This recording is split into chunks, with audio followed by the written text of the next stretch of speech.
Dober dan, to je N1 studio. Včerajšnji poraz slovenskih košarkarjev na tekmi Evropskega prvenstva proti Bosni in Hercegovini nas seveda ne bi skrbel, če ne bi videli tako očitnih napetosti ob slovenski klopi. Zakaj do tega prihaja, kdo je krivec, ali selektor Sekulic sploh ima ustrezno avtoriteto, kako globoke so te razpoke in kako se bodo Slovenci sestavili za naslednje tekme? V Kelnu je urednik spletnega sportkluba, ki dogajanje seveda zelo podrobno spremlja, Martin Pavčnik. Pozdravljen. Lep pozdrav. Martin, po včerajšnji tekmi si že napisal tudi odlično analizo in je dal naslov Prve razpoke v slovenski košarkarski složnosti. Kje so po tvoje te razpoke najbolj vidne ali so se nakazovale že kaj prej? Če govorimo o tem, da so se nakazovale, so se mogoče malo v Münchnu na tisti kvalifikacijski tekmi. Zdaj so pa še toliko bolj prišle do izraza. Mislim, da si tudi že sam omenil dejansko ta poraz proti Bosni in Hercegovini z vidika nekega reprezentančnega napredovanja.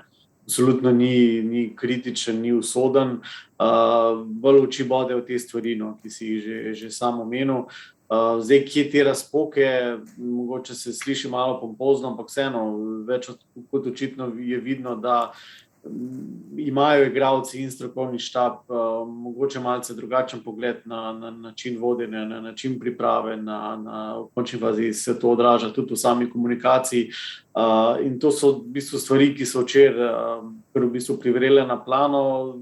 Čutile so se pa potem tudi v tej mix coni, to je v bistvu to območje, kjer se po tekmi srečujemo novinarji in košarkarji, ko so glave še zelo vroče in dejansko bila tudi izrečena kakšna taka beseda, ki verjetno danes ne bi bila več. In ja, dejansko se je včeraj videlo, da vendarle ni vse tako, kot mora biti, po domače povedano. Bomo pa videli, kaj prinaša današnji dan. Jaz sem tudi napisal, da je mogoče ravno današnji dan, čeprav ni tekmovalen, skoraj da ključen za prihodnost slovenske reprezentance na tem evropskem prvenstvu.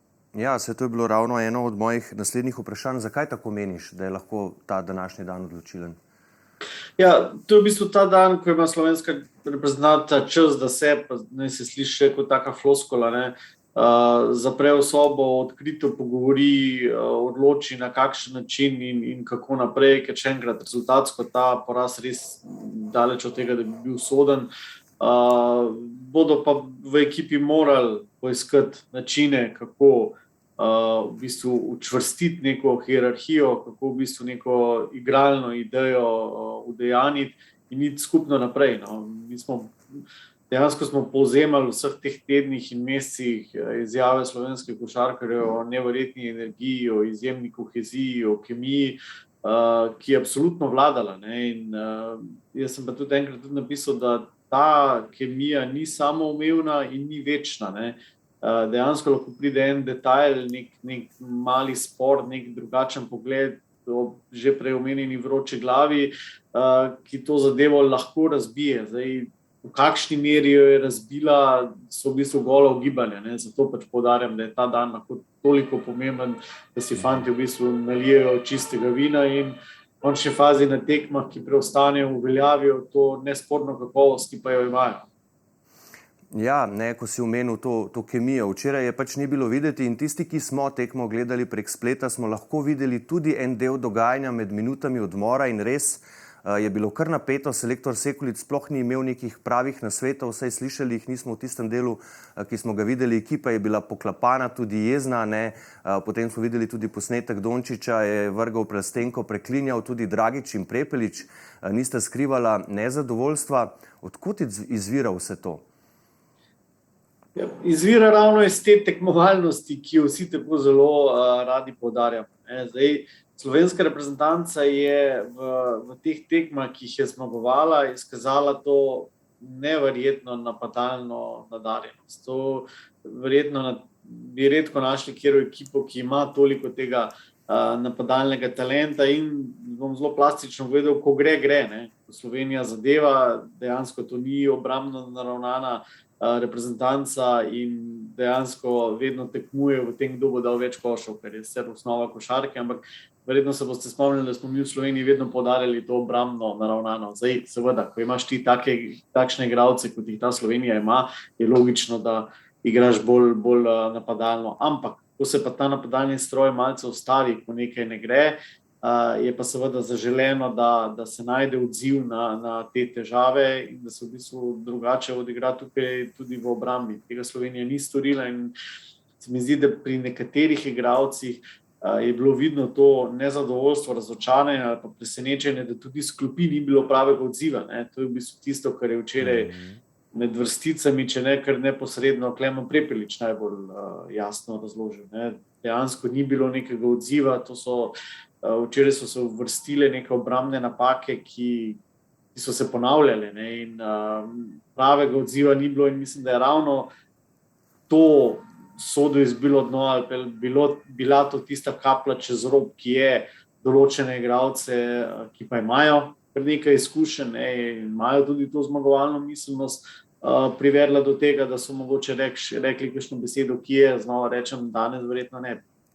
Pa so v strokovnem štabu že povedali, zakaj ni bilo odgovora na tiste trojke Robertsona, ki je zadeval kot zastavo, ker pustili so ga samega še naprej? Ja, nekaj pravega odgovora ravno ni bilo, če smo zelo pošteni. Dejansko je malce na trenutke delovalo, kot da je sam potek tekme slovenski strokovni štab presenetil. Tako da verjamem, da je tudi danes v neki analizi se bodo pokazale določene stvari in še enkrat ponavljam, Slovenijo danes čaka res dolg in pomemben dan.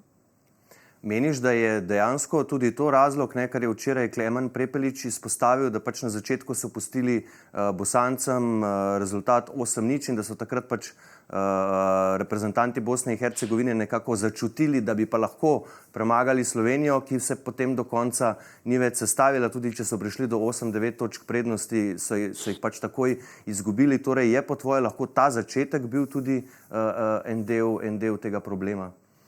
Mislim, prav gotovo je slovenska reprezentanca ena tistih, ki potrebuje za neko lagodje, za samozavest dober začetek. To se je že večkrat pokazalo. Ampak mogoče se mi bolj zdi, da če imaš ti na drugi strani takšno reprezentanco, kot je Bosna in Hercegovina, ki je res, bom rekel, lačna krvi, srčna, borbena in ko začuti neko sekvenco, pa niti ni pomembno, da je na začetku, da je konkurenčna, da je dobra, da vidi neko vrzel v tekmečevi obrambi, jo pač poskuša izkoristiti. In ja, z nekaj posamezniki, ki so vendarle izjemni, to je treba povedati, Bosna vendarle ni outsider, se to veliko lažje izkoristi. Na tem prvenstvu smo videli že kar nekaj tekem, ko je nekaj tako imenovanih outsiderov ali underdogov presenetilo favorite ali pa grozilo. Pa to zdaj niso nekakšno opravičevanje slovenskega poraza, daleč od tega. Da slovenska reprezentanca ima kakovost, da bi včeraj Bosno morala streti tako ali drugače. Ampak ja, zdaj, če govorimo o tem, kako se ekipa loti tekme, je tukaj absolutno Bosna bolj čutila svojo priložnost in jo predvsem iskala. Glede na to, kar smo do zdaj videli tudi v komunikaciji in odnosih med strokovnim štabom in reprezentanti, seveda tisto zoprno vprašanje, ali ima Sekulič ustrezno avtoriteto, si jo lahko zdaj sploh še povrne in kakšna je tu pri tem vloga največjih zvezdnikov v reprezentanci, torej Luke Dončića in Gorana Dragića? Zdaj, če začnem na koncu tvojega vprašanja, bi rekel, da ključno. Jaz mislim, da že lani med olimpijskimi igrami veliko pisal o tem, da je Aleksandar Sekulič vendarle bil dokaj nepopisan trenerski list, kar se tiče delovanja na tem najvišjem nivoju. On je bil izjemen pomočnik, študiozen trener. Če pogledamo njegovo klubsko kartoteko, vidimo, da ni prav veliko tujih izkušenj ali pa občutka vodenja velikih tekem. In tisto, kar je njega po spletu okoliščin, ko je postal selektor, če samo na kratko razložim, takrat je vodstvo Košarkarske zveze iskalo velike zvezde na selektorskem mestu, pa ravno zaradi covida in drugih težav do tega ni prišlo in je potem Sekulič kot nekdo, ki je bil stalno v čakalnici in se je, to je treba priznati, v tistih kvalifikacijah za Evropsko prvenstvo tudi izkazal, je dobil to zaupnico. So mu takrat, predvsem Luka Dončić in soigralci s tem izkazovanjem zaupanja dali ta pečat selektorja. Tega se Aleksandar Sekulič tudi zelo dobro zaveda. V intervjuju, ki so ga imela pred tedni v Kranjski Gori, je ravno na to vprašanje zelo neposredno odgovoril, da njega tukaj ne bi bilo, če ga Luka Dončić ne bi imel za kredibilnega. In zdaj, če malce se ozremo v preteklost, dejansko je ta isti selektor mislim, da podobnim ali pa enakim štabom spremljevalnim vodil Slovenijo v kvalifikacijah za olimpijske igre, tam z odliko opravil svoje delo in potem tudi popeljal na olimpijske igre. No. Je pa absolutno res, da če pa potem te podpore največjih zvez, ki je zdaj zraven seveda tudi Goran Dragić z neizmerno več izkušnjami kot Luka Dončić ni, potem se absolutno ta kredibilnost in tudi avtoriteta selektorja močno načenja. In to je absolutno težava, ki znova, če se vračam na današnji dan, jo bo treba rešiti. Zdaj je torej v bistvu že jasno, Martin, da bo pot do naslova bistveno težje kot leta 2017, to smo nekako predvidevali že prej, ampak zdaj, ko gledamo vse to, pa seveda to ni več vprašanje. Ne? Ja, no, mislim, da absolutno smo skozi vse te priprave veliko pisali, govorili, se pogovarjali o tem naslovu. Vedno je, pa to je zdaj spet ena floskula, lažje napadati kot braniti. Z novinarskimi kolegi smo se ravno včeraj pogovarjali, kako je v bistvu Slovenija na tistem Evropskem prvenstvu 2017 rasla iz tekme v tekmo. Tukaj pa tega zaenkrat ni. Po drugi strani pa vendarle bi znova rekel, da ta reprezentanca ima toliko individualne kakovosti, takšno vodjo, da vendarle jaz ne bi izključil tudi nekega zasuka. Ko govorimo o Evropskem prvenstvu 2017, mnogi pozabljamo, da je Slovenija v četrtfinalu v izjemno napeti tekmi premagala Latvijo. Če bi se tam kakšna žoga odbila na drugo stran, bi Slovenija ostala brez kolajne, ne bi govorili o zlati generaciji, o zlatem kapetanu in tako naprej. Tako da v športu se absolutno lahko marsikaj hitro obrne, je pa vsekakor res, da Slovenija trenutno ni v dobri koži, da nastavki niso takšni, kakšni bi morali biti. Vprašanje pa je, ki ga bo pa tudi treba položiti na mizo, ali bi se določene te zadeve, o katerih se zdaj le pogovarjala, dalo predvideti tudi vnaprej. Tu pa je potem odgovornost določenih ljudi, tudi z vrha zveze, štaba reprezentance, o katerih bo treba absolutno spregovoriti. Zdaj najtežji tekmi skupine v bistvu šele prihajata, najprej Nemčija, jutri ob 8:30. Vroča je, videli smo, kako igra Nemčija, torej že jutri zdaj ta popravni izpit. Je po tvoje lahko ta tekma jutri, ko jih bomo tam videli, kako bodo funkcionirali, ključna za slovensko reprezentanco in za vse tekme, ki potem sledijo? Ja, predvsem ta odziv. Zdaj, mislim, situacija je dosti podobna pred prvo tekmo tega Evropskega prvenstva. Takrat se je Slovenija soočila z Litvo, to je bilo nekaj dni po tistem porazu v Münchnu v kvalifikacijah proti Nemčiji, ko je Slovenija res delovala nerazpoznavno. In takrat v bistvu je selektor Sekulič rekel, da zmaga je zaželena, še bolj pa je ta odziv. In takrat je sicer dobil oboje, zanj in za celotno slovensko košarkarsko srenjo bi se seveda bilo dobro, da bi tudi tokrat dobil dvojni pozitivni odgovor, ampak ja, predvsem ta odziv, ali bo Slovenija znova delovala kot ekipa, ali bo v napadu delovala znova tako raznoliko in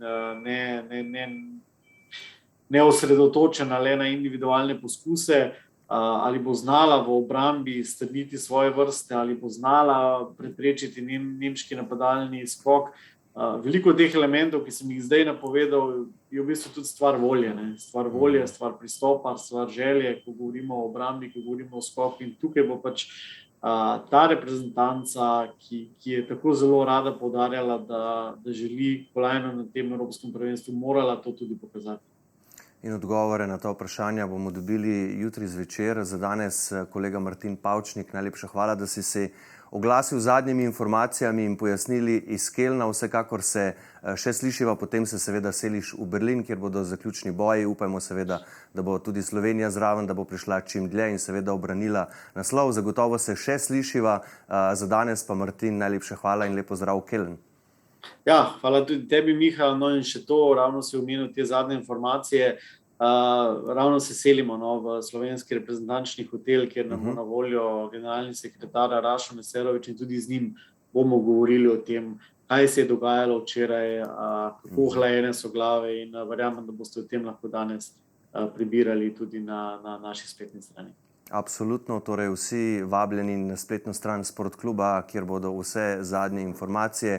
Martin, hvala še enkrat in lep pozdrav v Kelen. Vam pa tudi hvala lepa za pozornost. Seveda, če želite zadnje informacije, kar se tiče Eurobasketa, je pravi naslov tako sportklub.si, kot tudi seveda n1info.si. Studija pa le še lep pozdrav in nasvidenje.